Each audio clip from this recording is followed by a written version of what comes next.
अखिल भारतीय मराठी साहित्य संमेलनासाठी माझ्या आई विश्वची सारा या कवितेची निवड झालेली असून 22 तारखेला त्या कवितेचं सादरीकरण होत आहे।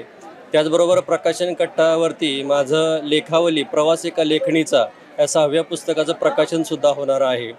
मॅडमने आत्ता म्हटलं त्याप्रमाणे दिल्लीचे ही तख्त राखतो महाराष्ट्र माझा या पद्धतीने अभिजात मराठीचा दर्जा मिळाल्यानंतरचं पहिलं हे ऐतिहासिक संमेलन आहे ते दिल्ली शहरामध्ये होत आहे।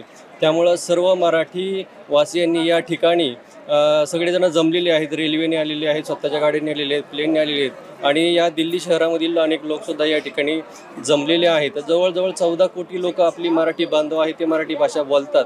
तर ही अशी अभिजात असणारी भाषा जी आहे, माझी भाषा माझी आई अर्थ भावनांना देई तिच्या राहावे रणात होऊ नये उत्तराई असं मराठी भाषेचं वर्णन आहे ते केलेलं आहे। तर अशी ही मराठी भाषा आणि मराठी भाषिकांचा मेळा या ठिकाणी संपन्न होतोय आणि यामध्ये स्वागताध्यक्ष माननीय शरद पवार साहेब त्याचबरोबर नरेंद्र मोदी उद्घाटन करतायत। म्हणजे ही खूप मराठीसाठी मोठी पर्वणी असणार आहे आणि आम्ही सर्व मराठी भाषिक आहोत खूप आनंदी आहोत की दिल्लीच्या या राजधानीमध्ये या मराठी भाषेचा आहे तो कौतुक सोहळा होतोय।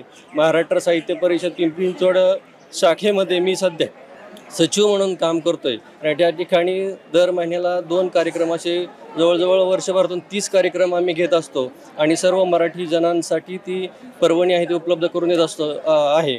आता सध्या मावळ तालुक्याच्या दुर्गम भागामध्ये मी काम करतोय तर तिथल्या विद्यार्थ्यांना कविता कशा करायची ह्याच्या कार्यशाळा घेऊन जवळजवळ आत्तापर्यंत बालकवितांची 5 पुस्तकं प्रकाशित केलेली आहेत आणि मी स्वतः दुबई विश्व संमेलन त्याचबरोबर सिंगापूर आणि दुबई त्याचबरोबर इंडोनेशिया या ठिकाणी सुद्धा साहित्यांच्या कार्यक्रमामध्ये उपलब्ध झालेलो होतो।